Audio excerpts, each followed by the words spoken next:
Mr. Bowman to take it away. Thank you very To dialing now. This is the point at the conference where you want to have your questions ready because we have like minds speaking to like minds, and we're going to be having questions that will be resonating with you. So, just in the aspect of, let's say, arts, culture, fashion, but then, of course, even people who sell kuli kuli these days have to be creative, huh? So, if you get me, please wave. They understand. So it's important to understand also the need that we're in a time and season where you first of all must define what does it mean to start strong and how can you push on from there. So please, we'll do in a very random way. So the way Benji is looking at me, let me start with Benjamin. Yeah? So Benjamin, over to you. Okay. First of all, thank you for this opportunity. I mean, it means so much to share a platform with amazing people, business leaders in their right. And, it's an honor for me. And I celebrate every one of you who is here. Please celebrate yourselves. Come on. Yeah, so starting strong is, I'll just glean from a little of what has been said earlier. Just like E. Daniel said, finding something you love to do is a good start point for whatever brand or whatever you want to create or whatever if it addresses a problem. I think, let me just give a brief here for now. Good. So let's hear from Hope. What do you take on the subject? Starting strong, I agree with what he has said. So I would also say identifying yourself, seeing yourself in whatever brand that you are going to put forward. So that's a strong start. So if you don't see yourself in whatever you want to start, I don't think that is something done. So I would always advise that you channel that passion to something that you would love in the long run. So loving what you want to do is key to starting a strong foundation in any brand. Round of applause. I know you want to answer the question, but then one thing I want to expand on now is you're actually in the creative space. So let me hear from you what your take is. Firstly, I would really like to thank you for watching. I'm glad to be here. Glad to have you. And it's unrelated, but I wanted to say that the person you saw on the screen is not different from me. I know because of the hair, but Okay. just so you know, it's the same person. What I would say about starting strong is I would like to liken it to keeping a good diet. If you want to stay healthy, you have to eat right. So I would say feeding your mind with the right and the positive things. What do I need to start strong?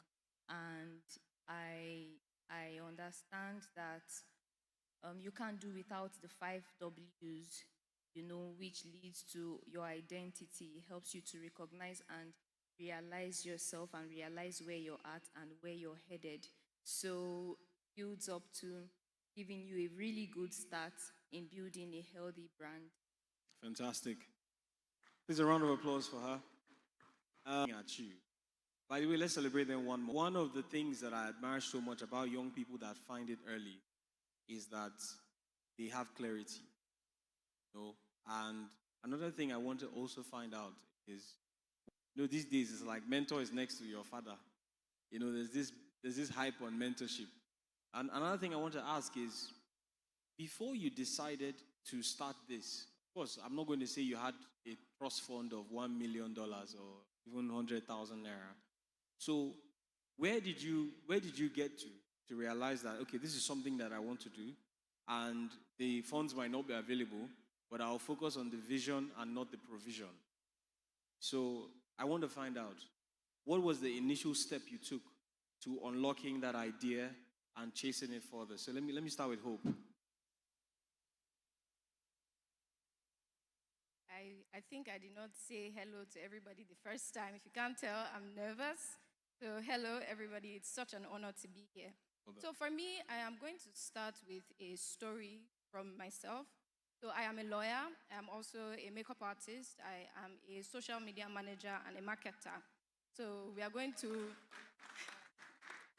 Please, a round of applause for her. You know, easy. Yeah?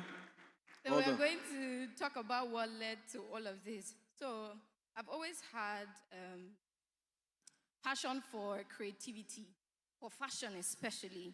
So I've always wanted to be a fashion designer, but you know, we are typical Nigerians. We have to have a professional course, especially when people figure out that you're smart at a young age. They expect so much from you. So when I graduated from school, I was like, okay, that's fine. It's time to focus on fashion now. My parents were not going to fund me, and I knew that I had to fund myself. So what did I do? I said, now, so I decided to pick a skill which was makeup. And unknowing to me that delay was redirection. So in the course of that, I picked up makeup, and makeup became my main source of income. My parents saw that this was fetching me so much money, and I was doing so well. So in this case, I was not just sitting down and waiting for something to be done. I took up myself, I picked up another skill so that I could achieve my goal. And currently, I am able to afford my fashion classes, even amongst other things I'm doing. So I'm in the right path. So you have to really want it so bad that you will not just sit around and wait for something to come. You would find something to do to get to your destination. It doesn't matter how. There can be a detour at any point, as long as the destination is still the same. The route you're taking doesn't really matter. So I just want to encourage somebody out here today that even if you have not gotten to where you want to be yet, don't lose focus. Just keep going, and eventually you will get there. It might take time, but you will get there. Thank you. Thank you. So let's hear from Benjamin. Okay. So for someone like me, I'm scared to share my story because it may sound a little discouraging, but don't be discouraged. I personally discovered what I wanted to do right from when I was really, really little. Like, I started drawing sketches of clothes. Okay, let's clap now. Well done. Thank you. So I knew that I actually wanted to be a fashion designer and an architect right from primary 6, primary 5, primary 6. And I was always drawing sketches. I was pretty good at it. So I just kept. So the thing is, there was a challenge in school because I was representing the school in most of the arts competitions, and I was doing poorly in the sciences. And the teachers, they gathered around and they were like, no, this guy, we should push him to the arts. But I knew I wanted to be an architect, and I had to be in the sciences to be an architect.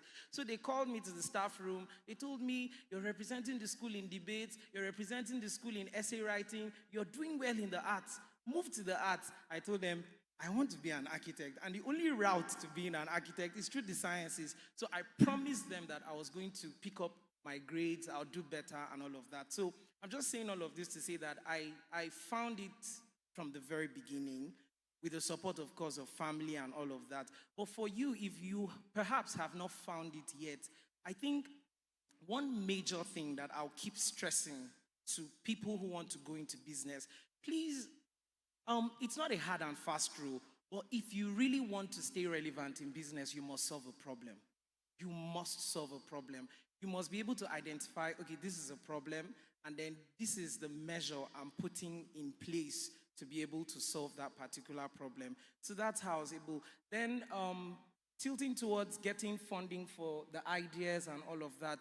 So what happened was, in school, when I got to university, I wanted to make clothes for people. I didn't know how I was going to do it. So when I get sent pocket money from home and whatever, I'll just save some of it, go buy fabrics, and then, just add a little profit on it, and I sell it to people, and I make clothes for you. I'll just add, so little by little. And then I'd also advise you, when you're starting a brand, please, I know some people may disagree with this, but it's not really good to start with a loan, because, it's just going to make you keep thinking about how you're going to pay back that loan. There's what we call OPM in business, other people's money. So shout out to my sister. I think she was the first person who supported me with 50,000 for my first fashion show. And I just graduated from school, and she was like, "What do you want me to do for you?" I said, "Okay, there's a fashion show coming up and I want to exhibit a design." And she sent me, I think, 50,000. So there's other people's money. Reach out to friends, reach out to family. I'm sure if you're able to package an idea properly and sell it to people, you'll be able to buy into that vision so that you don't have to take a loan to start a business. Thank you, Benjamin. So let's give him a round of applause. So you hold on. You don't answer that question yet because I have a special one for you. The next question I would like to throw to Zipporah now is, in a space where your gift or that business you want to do does not align with what your parents want or what your ancestors agree with, how do you convince them to still key into it? The problem sometimes we have is you want to do music, and there are some skit makers. I mean, I'm looking at a blog post the other day, and the average skit maker in Nigeria goes home with like ₦1 million every month from making you laugh and scroll on your YouTube, and your goes my way fan. Spotlight. I'm going to give a backstory so that you can understand. A fine artist. I also have a craft business. I run a craft business where we make branding and customizing of souvenirs. And I am also a humanitarian at heart. I've worked with an NGO. I've worked with NGOs actually, and from that experience, because I love to help people and I love to bring people out of, certain situations that nobody wants to ever be in that kind of place. So for the art aspect, it started off when I was a very young child.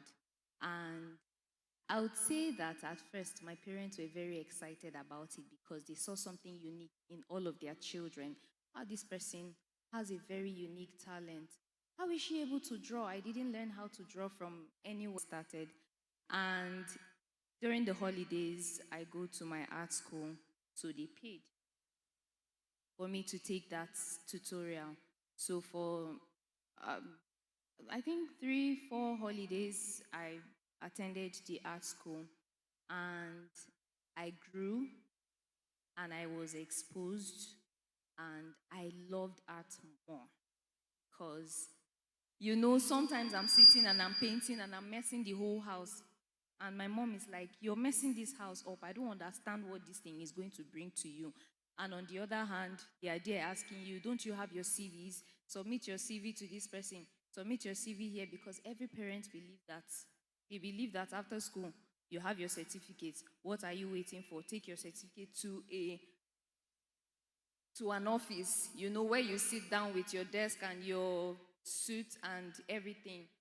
But I felt discouraged. I'm not going to lie about it. I was discouraged because at first, these people were in support, but they didn't think that I was going to take it this serious, And I took it upon myself that I was going to grow.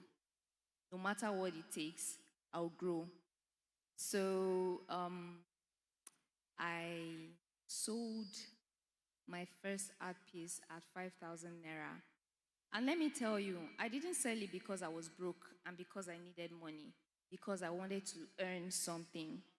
And I was excited to do that because I gave out the first piece to the person and he said he would like to buy the other piece. And I said, "Take it for 5,000 naira." It's really challenging when you have to explain. Sometimes you don't even need to explain to your parents. Just go with the energy because you believe in it. It's a passion. See, let me tell you something about passion. If you're passionate about something, you can't take it away because God has put it in you that He can't leave you. You're not at rest if you're not meeting that need. You're sleeping, you're thinking of how to do this. You're sleeping, you're thinking of how to become one of the greatest artists. I've had several dreams of becoming one of the greatest, not Picasso, but very, popular female Nigerian artists. And I'm getting there. Just so you know. But it's really hard if you want to sit and explain to your parents about certain things. Sometimes they just need to see it. And it's not coming from a place of, I don't care about this person. It's coming from a place of love and the fear of, if this child knows what he or she is doing. So I think it's best to approach it from a place of love and respect and understanding. Thank you. Yeah. So I see Hope is desperate to answer this question too. So Yes, let her throw some light. Yes, so I have a PhD in pleasing parents. I am the typical Nigerian child. You know, you ace everything from primary school to university. But at the same time, I'm still pursuing all my dreams. So, what I would say to you when it comes to parent, let your success speak for you. You don't have to do too much. If you're really proud of something, you will choose what you want to do. You will make that sacrifice. I was in school. I was in law school where people were saying, oh, law school is crazy. I was still handling a company's social media that was pretty intensive. You know, I had a point to prove to my parents that, see, I can ace law school once and I would still work that social media. Today, my mother has her business. If I don't post for her, she will not get the number of customers she's getting today. So when anybody is saying something outside, they say, don't worry, my daughter can handle the social media for you. Don't worry, you see so many customers. So what I would say, when it comes to your parents, they don't hate you. They are coming from a place of love, like she said. Also a place of fear. They don't want to see you fail. If you really love them, I'm not saying you must do as they say, but I'm saying, you know, just at least try to do something for them, and you can still pursue your passion together with whatever they want. That's all I have to say. All right. Sorry, let me just quickly add to this. It's very, very important. I know we young people, we have fire in us. There's so much for us, and they want the best for us. So you coming with an arrogant attitude of, I want to do music, and it must be music. No, see, there's a way to approach things. I believe so much in conversations, having, you know, that adult conversation, and knowing how to present it to them that, oh, that's why I said my own story will not really be a good one, because they practically just allowed me to do whatever I wanted to do. But I'm just saying this to somebody who may be finding it difficult. Oh, I want to do music, and then your parents are like, music is not sustainable. Just find a way to be respectful about telling them, yeah. Thank you, Benjamin. So another thing I want aspects of building that idea. I believe strongly in goal setting, especially short-term goals and long-term goals. And it's important for people to know that in life, perhaps maybe painting can take you 3 years to try. And then after that 3 years, if you see it doesn't work, experiment with something else. Are you a key advocate for experimenting?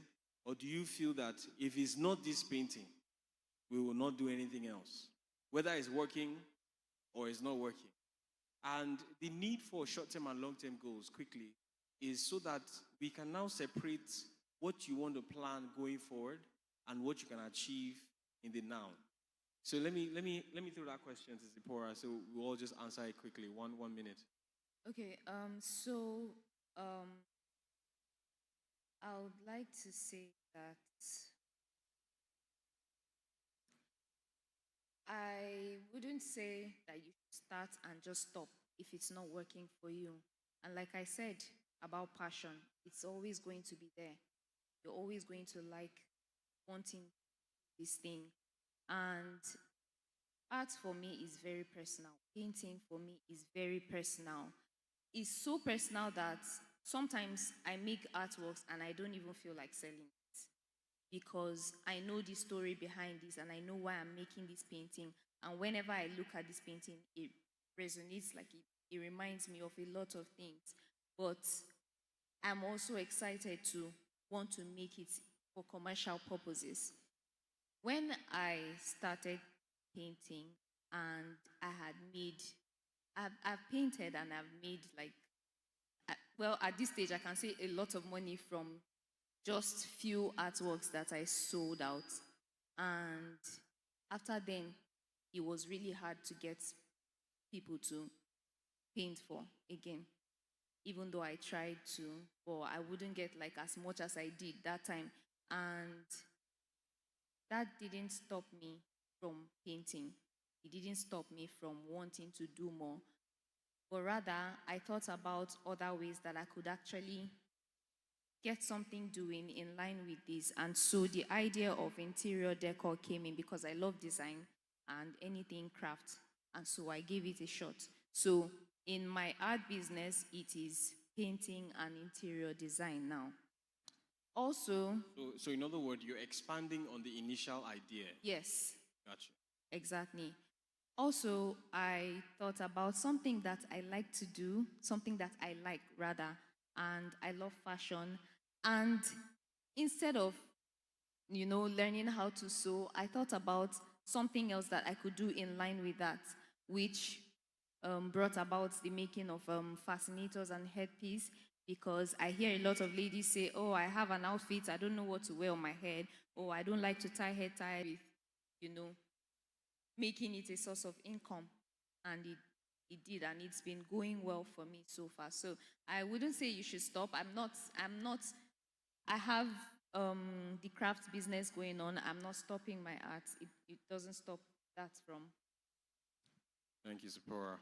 All right. So let's hear you, Benjamin. Yeah, so I don't even know where to start from right now, short term or the other one. Let me just start from the other question. Trying different things and finding your rhythm, like what really works for you. So let me use, you see, that's why it's good to do plenty things. So let me wear my researcher cap now. So I'm also a researcher. And if you do research, a lot of us did projects. You find at the end of the project, you see areas for further research, right? I don't know if you've ever read through somebody's project and then at the end, the person said, okay, you could look into these areas and stuff. Now, that's something you can apply to business. Look for businesses that exist and see what they are not doing that you can improve upon. That way, it saves you the time of having to sample so many businesses. Currently, I'm looking for a research paper. I'm trying to write lots of research papers, and I'm seeing that they've practically written everything. So instead of wasting so much time, I just go to the top best journals, and I look for research in the areas I want to work on, and I go to their areas for further research, and I look at what people are already doing, analyze it, question it, strip it down, and there will definitely be a problem somewhere. So find how to solve that problem better. That's the way you do. Then lastly, on setting goals, short-term and long-term goals, I believe ardently in setting goals. But the problem is a lot of times we take too much time in setting these goals that we do not act. You just sit down, you're doing your goal, 12-point agenda, 15-point agenda, but you don't get to act. So in terms of goal setting and all, it's very important, but it's also important to actually do it. Well said, well said. Please, a round of applause for Benjamin. Thank you. Okay, so I would say this, that your goal can be unimaginable. Like you can dream as big as possible, but you see, when it comes to your plan, you have to be realistic as possible. So short-term goals, long-term goal, everything has to be as realistic as possible. So like they say, if a journey of 1,000 miles starts with what? One step. So what's that your one step? You have to identify it. And like you said, don't waste too much time dwelling on the planning. Plan, but also actualize, move. You can start moving even before you plan. You don't know what you are going to stumble along the way. And also this thing of, doing a lot of things that would build up to what you really want to do. You have to also understand that not every passion is to be monetized. The earlier you understand that, you would save yourself the stress. Some passion are for you to nurture, to enjoy, to calm you, and to, just for you and the people around you to benefit from. Some passion, you don't even have to market it. They would show themselves and they will bring you what they need to bring you. So it's not everything that you are good at that you think of. Don't hold back. Don't say you have to get ₦1 million first to open a studio before you start taking pictures. What happened to your mobile phone? People are making so much money using their mobile phone, taking pictures of people at different restaurants and collecting so much money. You're not any different from them. The iPhone that you have spent so much money to buy is wasting. So you don't have to have everything in place before you start. Start with what you have. Start wherever you are. You are in school, there's a large market of students there. start marketing what you want to do to them. So that's all I have to say on this. Well said. Please, a round of applause. Thank you all very much. So we're just going to give room. If there's any Q&A, anybody have any questions that they want to throw their way in the crowd? Any question? Wave your hand if you have any. Let's see. Because I have one last question. Hey, you do. All right. So please, is there a mic that we can share round? Just come and take mine.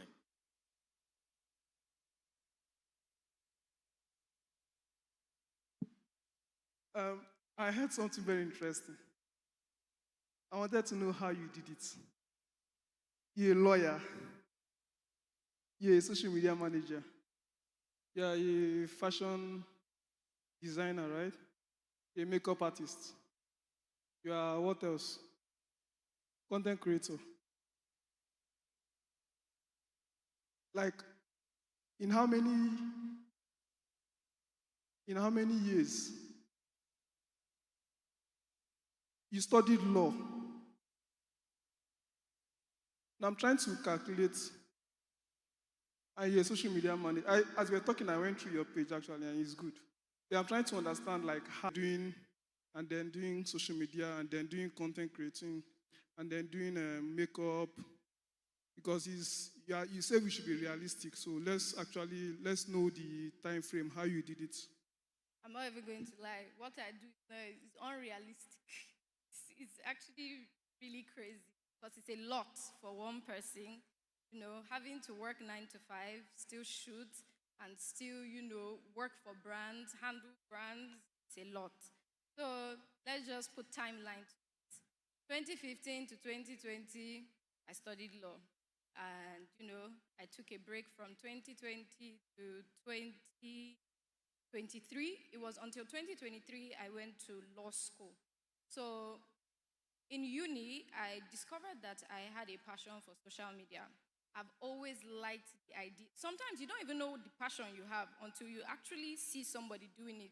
I had a YouTube channel since 2015. I'm not even sure people knew YouTube then. I was on TikTok as far as back then. So I saw people doing things that I wanted to do. I didn't even know what I wanted to do, but I just knew that I wanted people to watch me on a screen. I will tell you something that from 2015, every night up until date, I edit videos randomly to invest so much money in it. But it's something that I like. And over time, I got better at that. So now, seeing that I liked to create content, I started putting myself out there. People just assumed that I knew so much about social media because, your YouTube channel is doing well or your page is doing so well, you knew. And I was like, okay, if people are seeing something that I'm not seeing, sharp girl. I said, okay, maybe there's something that is there. Fast forward to 2018, I picked up the skills. Social media management, people didn't even know about that. I was telling people, hey, see, come, I'll post for you. You relax. I was solving a problem for people that did not want to be out there on social media. People really didn't want to be on social media at that time. I was like, don't worry, relax. Your business can still do well, and I will take charge of that. Just, let me have what you want to put out there, and I will do it on your behalf. And that way, I sharpened my skills. So now we are at what? 2018. So now, 2020 up until now, makeup has been doing well. I went to law school last year. I got called to bar this year. And, let's just say I'm one of the lucky few that happened to also get a corporate job. So I'm just going to, give all glory back to God because in as much as I put in the hard work, I knew how many opportunities He brought my way. And I was prepared for those opportunities. It did not start one day. You know how long I've been creating content. I've been putting videos for more than 9 years now. Even though I have not gotten to where I want to be, I know that I am being recognized, So don't look at somebody and just say, oh, you're doing so many things. How long did it take you to? Just be patient with yourself. These things take time. It takes time. Good things really take time. So, just, yes. That's my timeline for you. Thank you. Just to add, there's something she said, just want to pick off. I always say this, you can be prepared, but if you do not have the opportunity, you will not succeed. And you can have the opportunity and you're not prepared, you still won't succeed. So preparedness and opportunity, you must collide the two in order to achieve what you want. So Remember when I got a job, the first when I said lecturing, I had to go to Delta.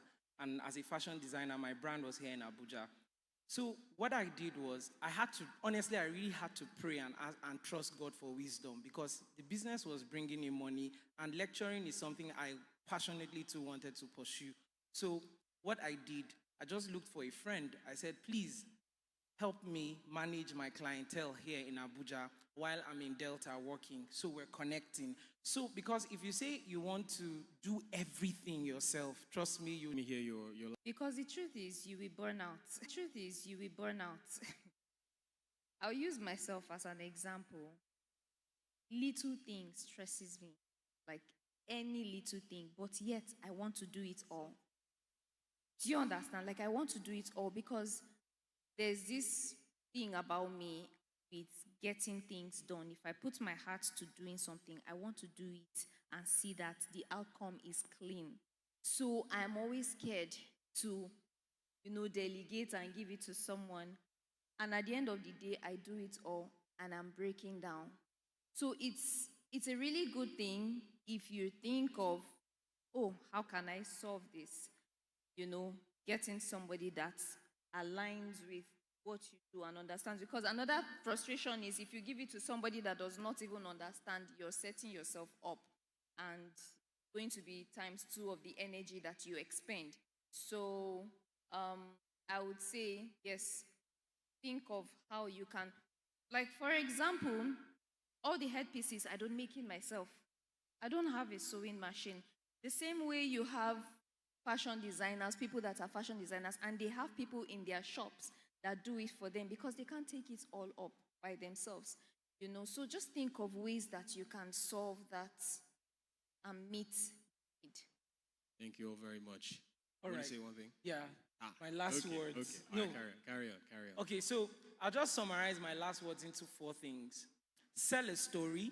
I mean, even Jesus sold good stories. And the best story that I believe Jesus sold was the parable of the prodigal son. So sell a story about your brand. People love a good story behind a brand. Sell a product. One of the things that I believe has made a lot of businesses to go out of business is because they've not been able to sell a good product. If you're able to identify a product, people need stuff, sell a product. 3, build a community. Build a community of people, send newsletters, just like we heard our fathers speak to us. You saw how GT Bank and some people, they didn't call the name, I don't call New Bank.